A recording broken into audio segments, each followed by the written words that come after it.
Assalamualaikum warahmatullahi wabarakatuh. Halo, ketemu lagi dengan saya di channel Nurdiono Tutorial Belajar Online. Sudah tentu sangat menyenangkan ya apabila kita mengkonsumsi tanaman dari hasil budidaya sendiri. Namun pada kenyataannya ada kala sebagian di daerah tempat tinggal kita itu lebih-lebih di perkotaan ya, ini lahan sangat terbatas. Tapi jangan putus asa. Nah, ada 4 metode tanam lahan sempit, yaitu bisa tabulum pit, bisa hidroponik, bisa vertikultur, bisa aeroponik. Nah, pada video ini akan membahas apa yang dimaksud dengan hidroponik. Ya.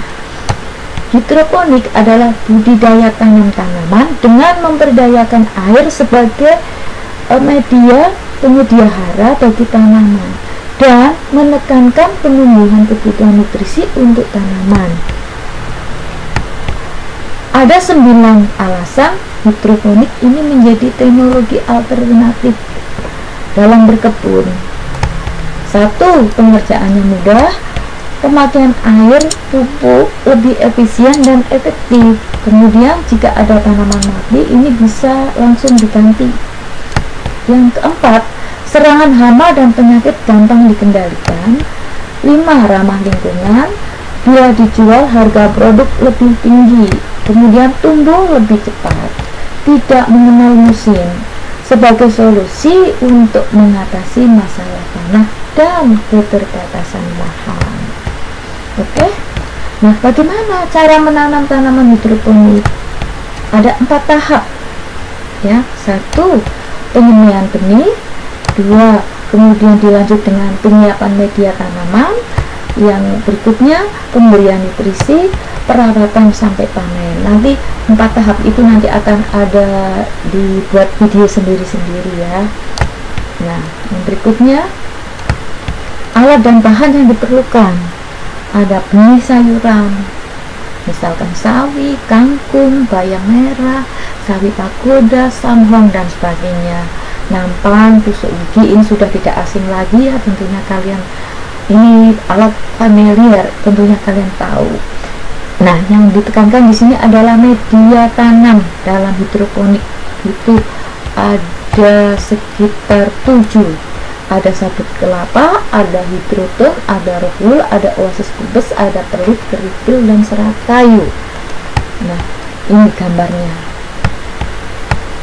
Ini yang namanya hidroton.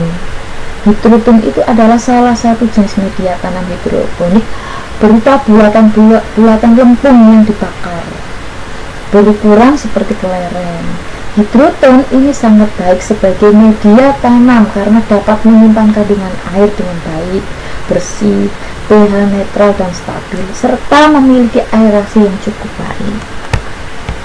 Sabut kelapa ini adalah untuk tanaman ya, media tanaman dipakai sebagai pupuk organik ya, karena mengandung apa? Sebagai sumber kalium organik.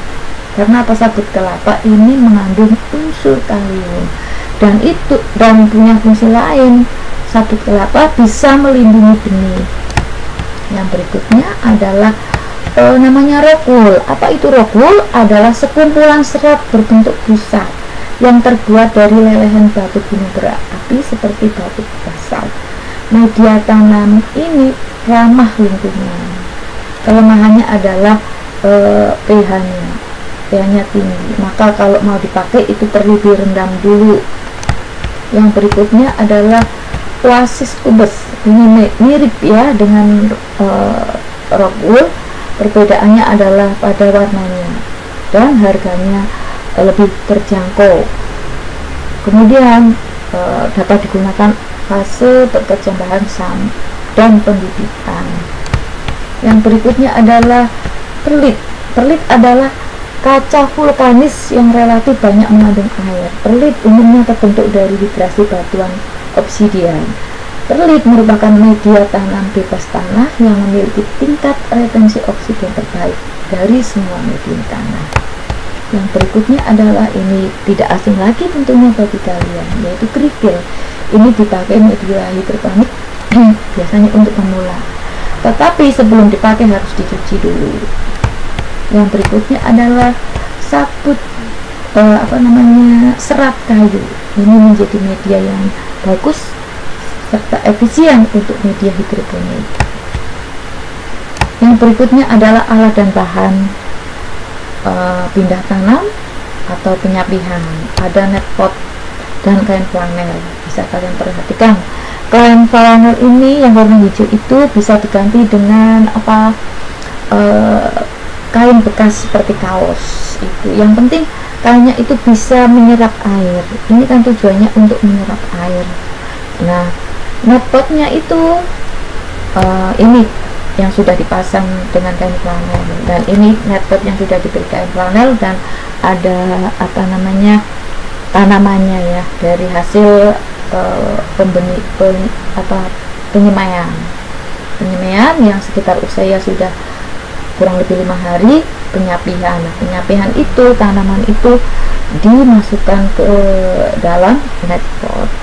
Net pot bisa menggunakan dengan botol minuman bekas, tapi di bawahnya diberi lubang seperti gambar itu. Setelah itu dipasang dengan kain flanel, atau kain flanel bisa diganti kain bekas kaos. Ini kain yang bisa menyerap air. Yang berikutnya adalah bak hidroponik. Bisa diganti dengan botol bekas, bisa dipotong ya, kemudian ujungnya ditengkurapkan. Nah, lubangnya, tutupnya diberi lubang, diberi kain flanel atau kain bekas ya. Nah, bisa digunakan untuk bak hidroponik. Berikut sebagai net potnya, jadi dipotong, setelah itu dibentuk seperti gambar tersebut. Ini nanti kita bahas pada video tersendiri ya, bagaimana cara membuat net pot dengan barang-barang bekas, bak hidroponik dengan barang bekas. Itu ya. Yang berikutnya adalah pemberian nutrisi. Pemberian nutrisi ini sama dengan pupuk. Dalam pertumbuhan hidroponik biasanya menggunakan pupuk apemik. Nah, bagaimana kalau membeli itu, kalau dalam bentuk cair kan ini repot ya, kurang efisien. Biasanya menggunakan yang dalam bentuk padatan. Nah, nanti dilarutkan. Nah, bagaimana cara melarutkan apemik? Tunggu pada video berikutnya. Kemudian label kebutuhan nutrisi ini harus pegang pada saat pemberian nutrisi, mulai dari penyapihan sampai panen. Yang berikutnya adalah PDS meter. Apa fungsinya? Fungsinya untuk mengukur ppm dalam larutan nutrisi hidroponik yang telah disiapkan. ppm partet milion atau bagian per juta. ppm ini menunjukkan kepekatan larutan nutrisi hidroponik. Oke, itu tentang materi dasar hidroponik ya. Terima kasih, sampai jumpa pada video-video hidroponik berikutnya. Assalamualaikum warahmatullahi wabarakatuh.